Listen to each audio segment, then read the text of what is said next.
If you're thinking about a Tesla for the very first time, there's a lot of common questions that are going to come up in your research process. Well, in this video, I'm going to answer the top 10 most frequently asked questions. This is perfect if you're a new Tesla prospective buyer. Let's get right into point number one. Of course, the number one question when it comes to Teslas is point number one: how is the range? I'm going to give you a common exercise that you can do to determine, well, which Tesla is right for me. And most Tesla owners are going to charge at home. Now, if you can't charge at home, there are superchargers and other V2 chargers in most cities. There's a simple exercise you can do to determine which Tesla is right for me based on my needed range. And here's what you want to do. So two different things. Number one, if you want to see how far you can go in your Tesla, you can go to Google Maps, plug in your residence, your home address, and other errands, maybe like the grocery store, and see on a map the radius of range that a typical day will take you. Another very simple way to do this, as far as, well, is there enough range, is to simply reset your odometer on your car, and you can see how many miles you drive on a daily or even weekly basis. Then you can go to the Tesla website. I have the rear-wheel drive Tesla Model 3, the base model, and that, even as my daily driver, driving all around the city, is plenty of range for me. Point number two, how much is charging? So of course, with a Tesla, you might be thinking, well, how much is charging if I'm planning on charging a Tesla at my home or using a supercharger? So let me break down those costs for you. So with a new software update to my Tesla app, I can now give you concrete numbers.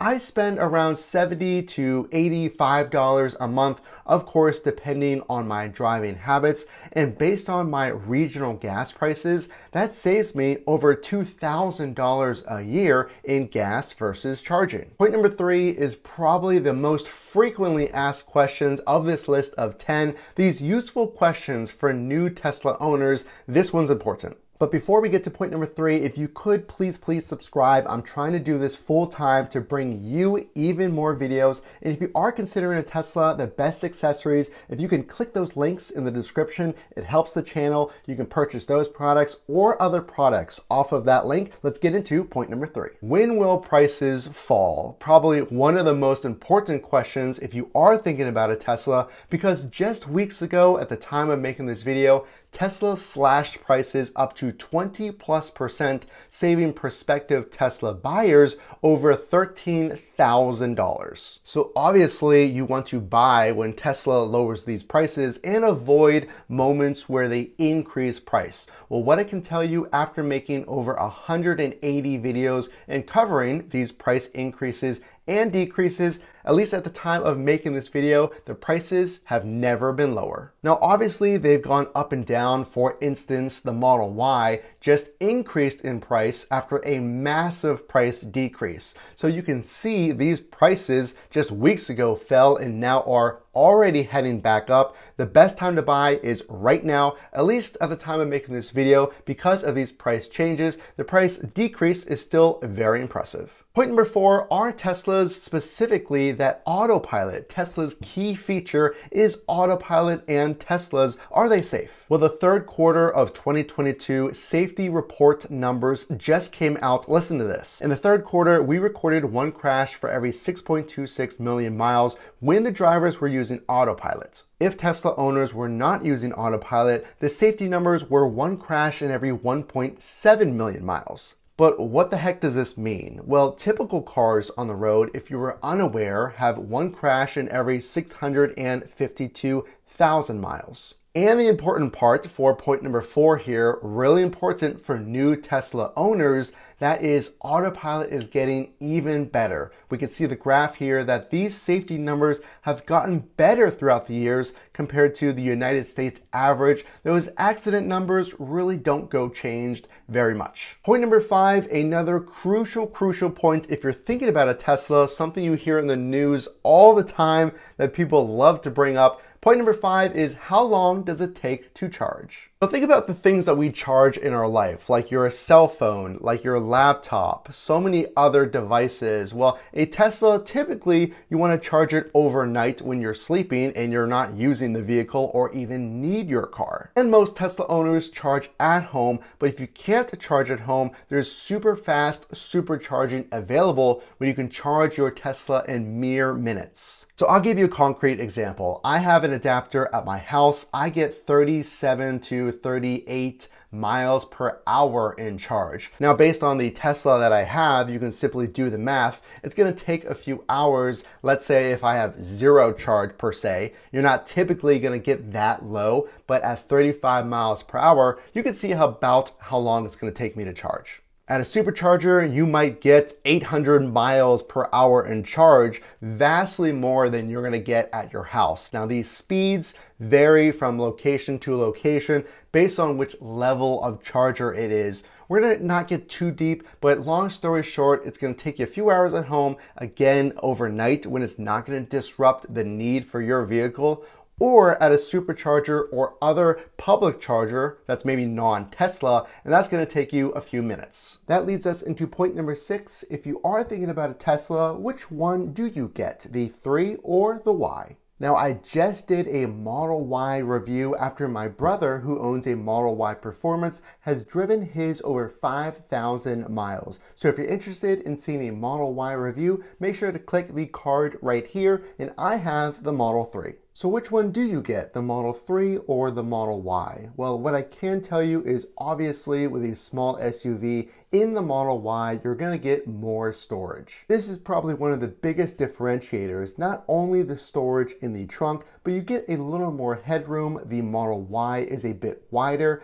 Now, I will say, in my opinion, the Model 3 is a very smooth ride, almost smoother and a more quality ride than the Model Y. The only way to know is to test drive both vehicles, but if you are in between, maybe you have a larger family, you haul larger items, you're going to want to lean towards the Model Y. And again, the price is also going to be a factor, with the Model Y, like we covered earlier in the video, recently going up a bit in price. Point number 7, where do I get my accessories? Well, there are a lot of accessories on the Tesla website, but you can get very similar or better quality accessories if you do your shopping on sites like Amazon. So you could look at all of the products and scroll through and read reviews and see, well, which products are worth my money, maybe which products are comparable to what Tesla offers on their website, or you can look at those description links that I put for you down below. Click on those links. Please purchase your products through those links.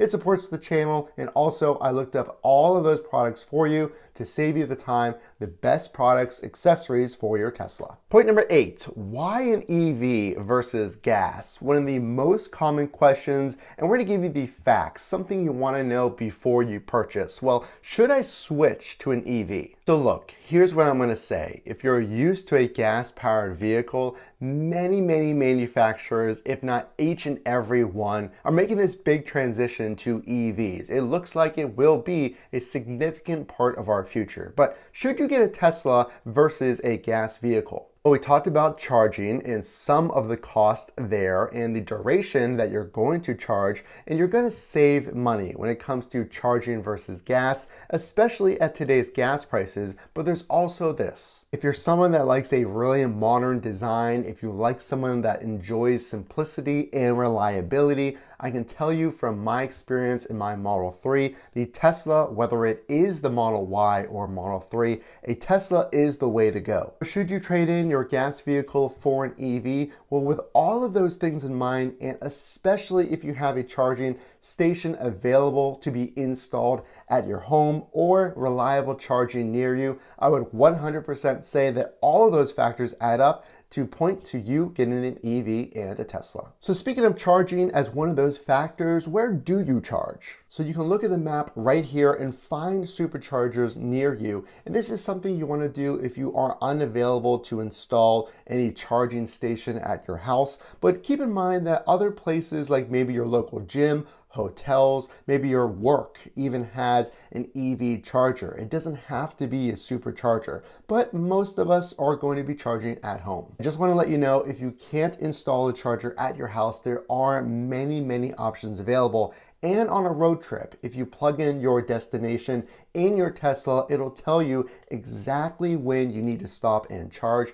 and for how long that's going to be. And it's typically how long you're going to stop anyway on road trips for bathroom breaks or maybe a quick lunch. And that'll tell you a reliable way to charge if you were to leave your home area and do a road trip. But my tip is to look at those chargers near you, not only superchargers, but again, chargers that are installed around your city or town at those amenities like hotels and so on. And also, if you can, look at installing a charger at your house so you can charge overnight and wake up to a full charge each and every morning. Point number 10, are they worth it, especially at these current prices? Well, when should you buy? And if you do, is it really worth it? So all of those things considered, you've decided a Model 3 versus a Model Y, you've looked at the current prices, you went on a test drive, you watched the videos, and you finally are purchasing a vehicle. Well, how happy are you going to be after tens of thousands of miles driving your Tesla? So what I can say is this is a new way of buying a car.